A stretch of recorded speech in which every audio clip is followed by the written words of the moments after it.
আজ আমি রান্না করতে চলেছি মুগ পটল। খুব ভালো, খুব সুস্বাদু একটা রান্না। আমি যেমন করে করছি আপনারা দেখুন আর আপনারাও করবার চেষ্টা করবেন। মুগ পটল করার জন্যে গোটা গোটা পটলগুলোকে একটু একটু খোসা ছাড়িয়ে নিতে হয়। খোসা ছাড়িয়ে নিয়ে একটু ভালো করে ধুয়ে নিতে হবে। ধুয়ে নিয়ে দেখুন, এখন তো ভীষণ রাসায়নিক ব্যবহার করা হয়, সেই জন্য পটলগুলোকে একটু নুন জলে, হালকা ঈষদুষ্ণ গরম জলে ভিজিয়ে রাখেন যদি 10 মিনিট, খুব ভালো হয় যদি সময় থাকে। তাহলে সেই যে কেমিক্যাল ব্যবহার করা হয় সেগুলো নষ্ট হয়ে যাবে। এগুলো ধুয়ে নিচ্ছি, ধুয়ে নিয়ে নুন হলুদ মাখিয়ে রাখছি। মাঝে থেকে একটু একটু কেটে নিয়েছি, তারপরে আপনাদের দেখাচ্ছি। মুগ পটলগুলো দেখুন ভাজা হয়ে গেছে। এবার একটা একটা করে তুলে নেব।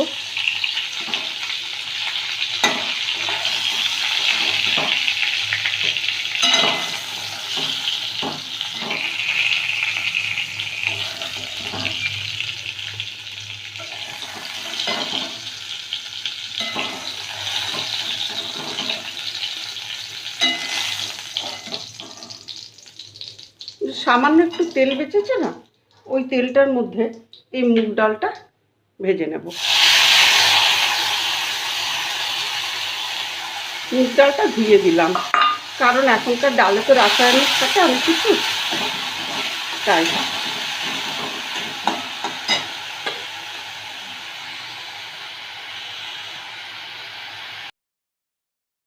পটল বানাবার জন্য এবার পরপর আমি মশলাগুলো দেব। অল্প তেল দিলাম,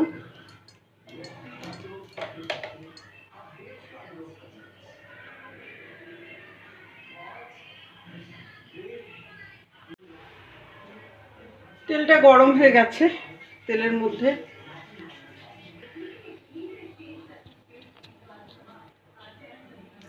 একটু জিরে ফোড়ন দিলাম,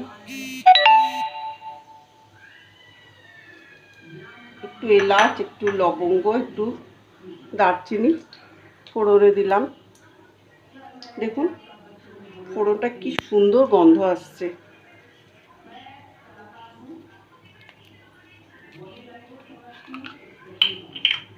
নিরামিষ তো একটু হিং দিলাম,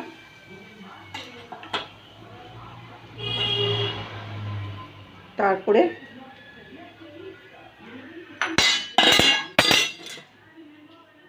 সামান্য একটু জল দিয়ে দেবো। জল দিয়ে একটু লঙ্কার গুঁড়ো, একটু জিরের গুঁড়ো,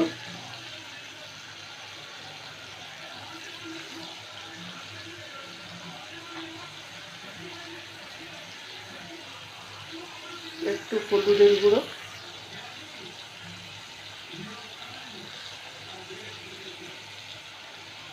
একটু ধনের গুঁড়ো দিয়ে দিলাম।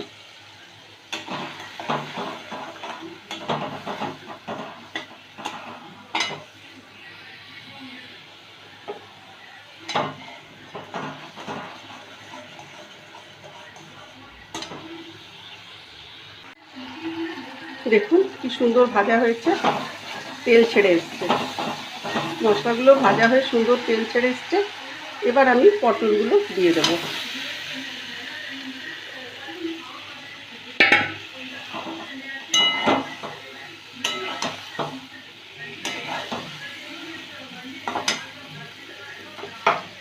পাশে মুগ ডালটা সেদ্ধ হচ্ছিল, মুগ ডালটা এর মধ্যে ঢেলে দেবো।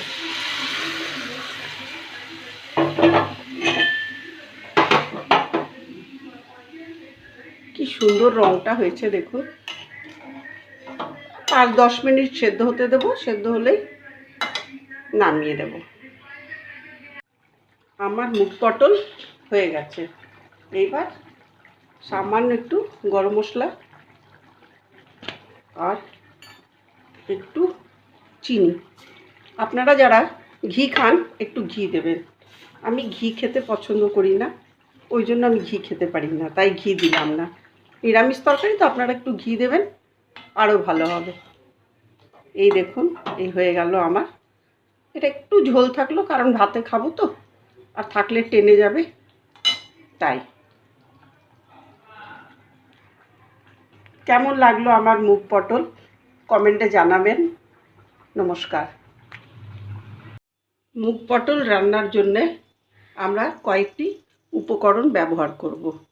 সেই উপকরণগুলির মধ্যে প্রথম হচ্ছে তেল। কড়াইয়ে খানিকটা তেল দেব।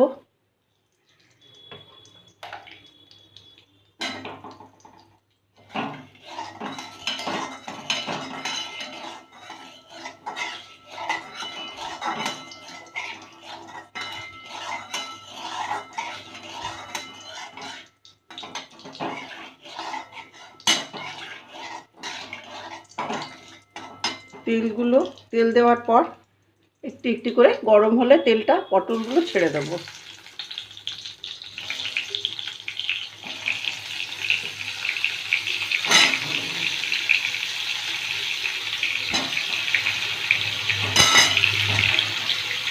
পটলগুলো নাড়াচাড়া করে একটু ভাজতে থাকবো কিছুক্ষণ, যতক্ষণ না লাল হয়।